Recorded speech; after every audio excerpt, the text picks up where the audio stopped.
بشرى لنا نلنا المنى زال العنا وفالهنا والدهر أنجز وعده والبشر أضحى معلنا بشرى لنا نلنا المنى. Assalamualaikum warahmatullahi wabarakatuh. Alhamdulillahirabbil alamin wassalatu wassalamu ala asyrafil anbiya'i wal mursalin sayyidina Muhammadin wa ala alihi wa ashabihi ajma'in. Amma ba'd. Apa khabar tuan-tuan puan-puan yang berada di rumah sekalian? Mudah-mudahan tuan-tuan kita semua berada dalam keadaan yang sihat sejahtera, memperbanyakkan amalan dalam bulan Ramadan, memperkasakan amalan-amalan kita. Mudah-mudahan Allah Taala akan menerima amalan kita. Seperti biasa, saya ungkapkan satu hadis pada awal program My Hadis Time ini tuan-tuan. Mudah-mudahan kita boleh belajar setiap hari satu hadis yang mana kita akan dapat mempelajarinya dan kita mengamalkannya. Mengenai hadis pada hari ini, saya bacakan awal dahulu mengenai tentang galakkan Rasulullah untuk kita memberi makan kepada orang dalam keadaan untuk dia berbuka puasa. Dalam hadis Rasulullah pernah menyebutkan sabda Rasulullah SAW, man fattara saima, siapa yang memberi makan kepada orang yang berbuka puasa, kana lahu ajrun mithlu ajrih, pahalanya sama seperti mana orang yang berpuasa tadi. Kalau kita berikan makan berbuka puasa kepada pelajar Al-Quran, maka mudah-mudahan kita dapat pahala seperti pahala pelajar Al-Quran hafiz ni berpuasa ketika hari tersebut. Maknanya masya-Allah, mudah-mudahan kita akan mendapat pahala seperti mana pahala mereka berpuasa. Ini adalah seperti mana yang diungkapkan dalam hadis Nabi sallallahu alaihi wasallam. Baik, seperti biasa tidak asing lagi bersama dengan saya Ustaz Husaini. Apa khabar? Sihat doktor. Doktor sihat? Alhamdulillah. Saya teringat tadi doktor kata bagi makan tu kan, saya teringat bila buat umrah kan, bulan Ramadan dulu kan. Ada orang yang seorang dia cakap dia sedekah kurma, kata halal. Dia kata macam tu kan. Maknanya dia sedekah kepada orang yang nak berbuka puasa tu. Masya-Allah. Maknanya budaya memberi orang buka puasa tu hidup di sana. Ya, betul. Yang ni kita kena hidupkan tuan-tuan. Kalau boleh kita hari ni ada tak kita masak lebih sikit bagi jiran kita ke, bagi pada Ustaz Husaini sikit ke. Mudah-mudahan Allah Taala akan memberikan kita rahmat dan keberkatannya. Baik. Hari ini kita akan meneruskan lagi perbincangan kita mengenai tentang hadis. Kalau semalam kita dah cerita tentang perubahan kiblah, maka ada kaitan juga sedikit tentang topik pada hari ini. Tapi sebelum tu mari kita dengarkan dahulu bacaan yang akan disampaikan oleh Ustaz Husaini kita. Silakan Ustaz. Terima kasih. Assalamualaikum. Apa khabar tuan-tuan dan puan-puan? Semua sihat ke? Macam mana Ramadan? Okey. Alhamdulillah. Dalam kita sibuk nak masak dan sebagainya, jom kita tengok sedikit mushaf kita, Suratul Baqarah ayat yang ke-150 halaman 23 insya-Allah. A'udzubillahi minasyaitonir rajim. وَمِنْ حَيْثُ خَرَجْتَ فَوَلِّ وَجْهَكَ شَطْرَ الْمَسْجِدِ الْحَرَامِ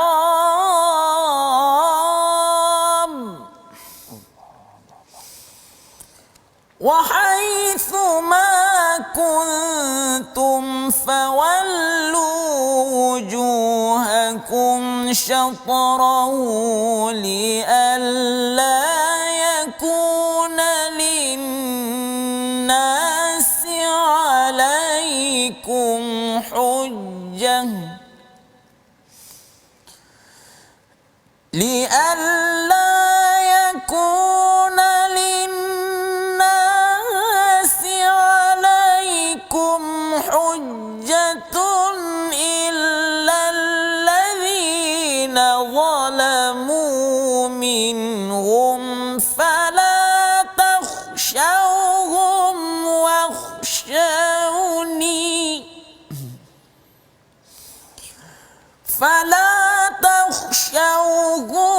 وَاخْشَوْنِي وَلِأُتِمَّ نِعْمَتِي عَلَيْكُمْ وَلَعَلَّكُمْ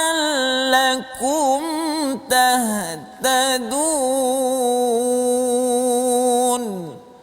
Sadaqallahul azim. Sadaqallahul azim. Masya-Allah, begitu merdu sekali bacaan yang disampaikan oleh Ustaz Husaini, sehingga inilah saya kira antara mukjizat Al-Quran juga tuan-tuan puan-puan, yang mana bila kita mendengarnya dia kadang-kadang dia boleh menyentuh jiwa dan hati orang-orang yang beriman. Baik, ayat yang dibacakan tadi pada hakikatnya berkaitan juga dengan kiblat. Kalau semalam kita cerita tentang kiblat, perubahan kiblat yang mana Rasulullah telah diperintahkan untuk melakukan perubahan kiblat di Madinah, maka hari ini akan menceritakan juga ayatnya, menceritakan mengenai tentang bagaimana di mana sahaja kita menghadap, kita hendaklah menghadap kiblat, dan pada hakikatnya sebenarnya di mana sahaja kita menghadap, kita sedang menghadap Allah Taala itu sendiri, kiblat sebagai punca ataupun pusat tumpuan kita. Maka hadis pada hari ini berkaitan dengan perbincangan juga tersebut. Mari sama-sama tuan-tuan kita perhatikan hadis yang diriwayatkan oleh Sayyidina Jabir bin Abdullah ini. Sabda Rasulullah sallallahu alaihi wasallam, an Jabir bin Abdullah qal kana Rasulullah sallallahu alaihi wasallam yusalli ala rahilatihi haitsu tawajjahat fa idza arada al-fariidata nazala fastaqbala al-qiblah. Maksudnya daripada Jabir bin Abdullah radhiyallahu taala anhu, beliau berkata Rasulullah sallallahu alaihi wasallam solat di atas tunggangannya dan menghadap ke arah mana sahaja tunggangannya itu bergerak. Namun ketika baginda hendak mendirikan solat fardu, baginda turun daripada tunggangannya, kemudian baginda menghadap ke arah kiblat. Hadis ini diriwayatkan oleh Al-Imam Bukhari dan Muslim. Baik, seperti yang kita telah bacakan tadi, hadis ini memberikan kita satu pengajaran yang sangat menarik, iaitu baginda solat di atas tunggangannya, dan bahkan baginda membiarkan tunggangannya bergerak dan baginda boleh solat di atas tunggangan. Kalau ayat yang dibacakan oleh Ustaz Husaini tadi menceritakan tentang ke mana saja kita menghadap Allah Taala, begitulah juga yang sebagaimana dipraktikkan oleh Rasulullah melalui apa yang dilakukan di dalam hadis yang kita bacakan tadi. Perbincangan mengenai tentang kiblat ini pada hakikatnya menggambarkan kepada kita tentang konsep penumpuan umat Islam itu sendiri. Jangan ke mana-mana, bertemu lagi dalam selepas ini dalam rancangan My Hadis Time Rasulullah Suri Teladan.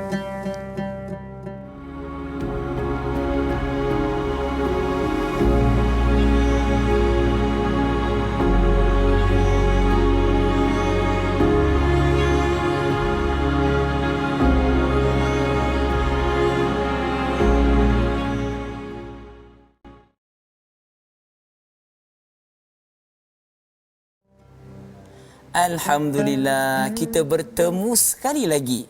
Ya. Tuan-tuan dan puan-puan tengah masak apa tu?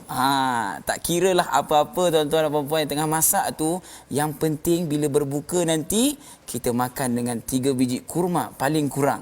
Ya, itu untuk antibody kita, dan itulah sunnah yang diamalkan oleh Rasulullah sallallahu alaihi wasallam.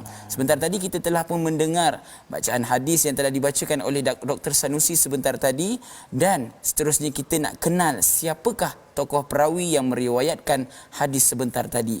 Tokoh perawi tersebut adalah salah seorang sahabat Nabi sallallahu alaihi wasallam, iaitu Jabir bin Abdullah. Jabir bin Abdullah ini merupakan 7 orang sahabat yang terawal yang meriwayatkan hadis. Banyak hadis yang diriwayatkan oleh Jabir. Dan seterusnya Jabir juga, ya doktor, merupakan salah seorang sahabat yang menghafal Al-Quran, doktor. Masya-Allah. Mana ketika kecilnya tu dididik oleh Nabi sallallahu alaihi wasallam dengan ilmu agama sehingga dapat menghafal Al-Quran 30 juzuk, masya-Allah. Masya-Allah. Hari ini perawi kita seorang yang sahabat yang sangat hebat. Mari sama-sama tuan-tuan kita perhatikan slide kita mengenai tentang Jabir bin Abdullah, iaitu beliau adalah antara sahabat yang banyak meriwayatkan hadis Nabi sallallahu alaihi wasallam. Malah ayahnya Abdullah bin Amru adalah seorang yang pernah ataupun telah pergi ke perang Uhud dan syahid dalam medan Uhud, dan yang ketiganya Rasulullah sering mengambil berat mengenai urusan Jabir. Baik, yang ketiga ni agak menarik kerana pada hakikatnya dia berkaitan dengan poin yang nombor 2 tu. Poin yang nombor 2 tu menceritakan mengenai tentang ayahnya yang syahid. Bila dia syahid dalam medan perang, pada hakikatnya Jabir nak pergi tapi tak boleh pergi perang kerana dia masih lagi muda. Lalu ayahnya syahid dalam perang Uhud. Dan bila mana ayah dia syahid dalam perang Uhud, kembali pada poin nombor 3, Rasulullah banyak membantu urusan dia. Yang ni yang kita lakukan.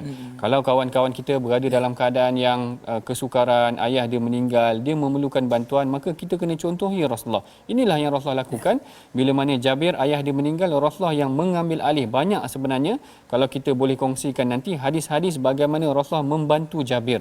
Rasulullah membantu, Rasulullah banyak bertanya khabar kepada Jabir kerana Rasulullah bimbang sekiranya Jabir tinggal bersendirian, ayah dia sudah tiada, bagaimana dia menguruskan hidup dia. Ini kita kena mengambil pengajaran juga daripada tindakan Rasulullah tentang hubungan dia dengan Saidina Jabir ni tadi. Baik, masuk pada perbincangan kita pada hari ini, iaitu mengenai tentang flexibility kiblah ataupun flexibility dalam ibadah. Kalau tuan-tuan perhatikan hadis tadi sangat menarik Ustaz Usaini, bagaimana Rasulullah SAW ni dia solat atas tunggangan dia. Tapi yang ni solat sunat lah. Solat sunat. Tapi bila mana dia nak solat fardu, Saidina Jabir kata Rasulullah akan turun dan Rasulullah akan menghadap kiblat. Jadi daripada hadis ni kita dapat satu gambaran yang menarik. Pada hakikatnya sebenarnya kiblat ni adalah point ataupun pusat penumpuan umat Islam sahaja. Berarti dia bukanlah perkara yang kita sembah. Kerana ada timbul keraguan Ustaz Usaini hari ni, ada orang kata kita sembah Kaabah dan sebagainya. Tapi kalau kita perhatikan tadi, Rasulullah duduk atas tunggangan dia, unta dia bergerak ke mana, dia solat lah. Kalau tak menghadap ke kiblat sana, maknanya tak bererti kita menyembah Kaabah. Yang paling penting ianya adalah pusat penumpuan umat Islam tu sendiri tadi. Cumanya dalam perkara ni ada beberapa garis panduan yang digariskan oleh para ulama, antara sebagai contohnya Al-Imam Syekh Yusuf Qaradawi. Dia menggariskan tentang keharusan ataupun fleksibiliti ibadah kita sehingga kita boleh solat dalam kapal terbang. Kalau Ustaz Usaini rajin pergi buat umrah dulu, biasa kan solat dalam kapal terbang kan? Memang ada. Dia stewardess dia akan beritahu, okey nak masuk dah solat zuhur, solat maghrib. Mulalah kita solat, kemudian solat dalam kapal terbang. Boleh solat dalam kapal terbang kan? Maknanya kalau tuan-tuan di rumah boleh perhatikan, kalau kita kalau orang kata kita ni sembah Kaabah, kalau kita sembah Kaabah, tuan-tuan akan tengok Ustaz Husaini semayang meniarap.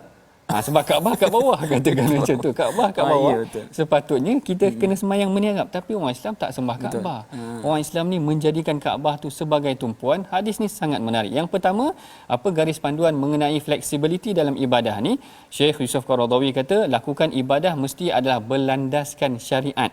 Maknanya kalau kita melakukan ibadah ni ada perkara-perkara yang datang ketika mana memerlukan kelonggaran, maka boleh diberikan kelonggaran. Sebagai contoh, dalam satu hari Rasulullah kata, inni la adkhulu fis salah.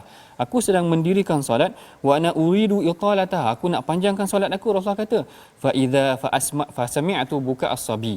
Rasulullah kata tiba-tiba aku dengar suara budak menangis. Lalu Rasulullah ringankan solat dia ataupun pendekkan solat dia kerana dia bimbang apalah keadaan ibu dia yang ketika itu mesti gundah punya sebab anak dia sedang menangis dan sebagainya.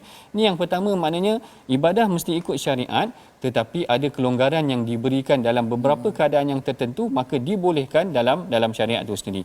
Yang keduanya adalah kita mesti memastikan ibadah kita tu jangan pula kita terlalu mempermudahkan pula dah. Yelah. Tadi Islam dah bagi kelonggaran, kita anggap mudah ibadah. Tak boleh juga macam tu Ustaz. Islam itu mudah, tapi jangan memudahkan macam itu. Jangan ambil mudah. Jangan ambil mudah. Jangan sampai tak solat. Islam ni mudah, kita ni sibuk tak biasa solat. Maknanya bukan macam tu tuan-tuan. Maknanya perkara dalam ibadah mesti ikut syarak. Mana yang diwajibkan kita mesti wajibkan juga, maknanya kita kena ikut juga apa yang telah digariskan oleh Allah Ta'ala, dan kita kena gambarkan kepada anak-anak muda kita bahawa perkara yang wajib kena buat, mana yang boleh diteruskan, mana kena ikut syarak, yang jangan ambil mudah dalam urusan agama. Baik, perbincangan yang selanjutnya kita akan teruskan lagi selepas daripada ini. Jangan ke mana-mana. Program My Hadis Time, Rasulullah Suri Teladan.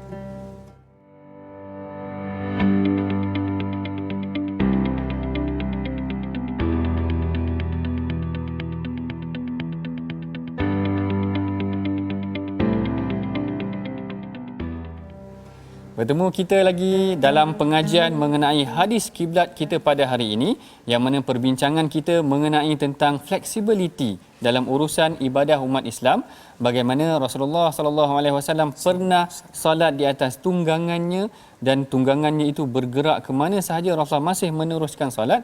Tetapi Saidina Jabir kata bila mana sampai waktu solat fardu Rasulullah akan turun. Kat sini kita telah bincangkan tadi bagaimana Islam memberikan banyak kelonggaran dalam isu ibadah, tetapi jangan ambil mudah pula. Macam kita sebutkan tadi Ustaz Husaini, orang hari ni kita dah ada SOP kita. Betul. Dalam musim pandemik ni ada yang pula sampai terlalu ikut SOP sampai tak pergi sembahyang Jumaat. Macam mana Ustaz ini? Percaya atau tidak doktor? Percaya atau tidak? Ya. Okay. Bila dimaklumkan boleh sembahyang dekat rumah. Ada yang seronok. Masya-Allah. Ada yang seronok.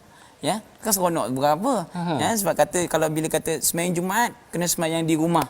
Kan ada yang kata dia mengambil peluang itu sebagai untuk tidak solat. Dan itu yang kita kata dalam Islam itu mudah, tapi jangan kita ambil mudah. Betul. Jadi benda begini sebenarnya banyak berlaku, dan bila mana masjid ataupun surau dah dibuka tak nak pergi pula. Dan itu yang menjadi masalah bila mana dah kekerapan itu berlaku, normalisasi itu berlaku. Dia menjadi satu titik hitam dan makin lama makin banyak. Masya-Allah. Dan dianggap benda itu dia akan jadi macam biasa. Itu yang kita tak nak. Itu yang kita nak kena jauhkan. Itu yang kita tak nak. Kita ada banyak flexibility ataupun kemudahan ataupun urusan yang boleh dipermudahkan dalam agama ni, tapi jangan mempermudahkan urusan agama. Kalau kita tengok waktu musim Covid ni, bukan ada di kalangan kita, memang kita solat pakai penutup muka Ustaz Husaini. Pada hakikatnya sebenarnya dalam hadis yang diriwayatkan oleh Al-Imam Abu Daud, ada larangan sebenarnya seorang lelaki itu daripada solat dalam keadaan menutup mulut. Hadis ni diriwayatkan daripada Saidina Abi Hurairah yang menyatakan anna Rasulullah sallallahu alaihi wasallam naha 'anis sadli fi shalah wa an yughatiya rajulu fa, iaitu Rasulullah sallallahu alaihi wasallam pernah melarang kita sadal, kita melabuhkan pakaian kita dalam solat. Begitu juga Rasulullah pernah melarang kita daripada an yughatiya rajulu fa. Rasulullah kata tak boleh tutup mulut ketika solat. Tetapi dalam musim pandemik, para imam sebagai contoh al-imam para pengkaji ataupun penyelidik, para ulama Azhar menyatakan bahawa tidak menjadi masalah dalam perkara yang sedemikian, kerana berlaku pandemik maka diberikan kelonggaran untuk kita melakukan salat dalam keadaan mulut tertutup. Yang kita perhatikan, kalau kita tengok hari ini pun ada frontliner kita. Betul. Yang bertugas pakai PPE suit tu satu hari. Macam mana dia orang nak solatkan agak sukar. Jadi ada sebahagian pandangan yang membolehkan mereka juga, maknanya ada di kalangan mereka yang ni adalah khusus untuk mereka, jangan tuan-tuan buat pula lepas daripada ni, iaitu mereka menggabungkan salat, iaitu salat secara jamak dan sebagainya, kerana atas kekangan mereka, iaitu mereka terpaksa, maknanya shift mereka daripada pagi sampai ke petang, kalau nak tanggal PPE suit susah, dan mereka terpaksa gabungkan solat mereka iaitu jamak secara sempurna dan sebagainya. Baik, yang ini kelonggaran dalam agama Islam, ada flexibility, pengajaran daripada hadis yang kita bacakan pada hari ini.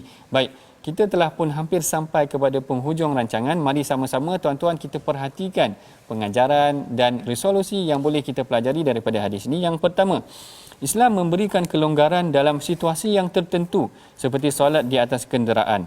Yang kedua, kita hendaklah menjelaskan kepada masyarakat tentang Islam ini adalah agama yang mudah, tetapi jangan mempermudahkan urusan agama. Dan yang ketiga, mengambil berat atas kesukaran yang dihadapi oleh setiap Muslim. Yang ini berkaitan tentang sahabat tadi yang Jabir kehilangan ayahnya, maka Rasulullah banyak ambil perhatian terhadap beliau. Baik, kita telah pun sampai pada penghujung rancangan.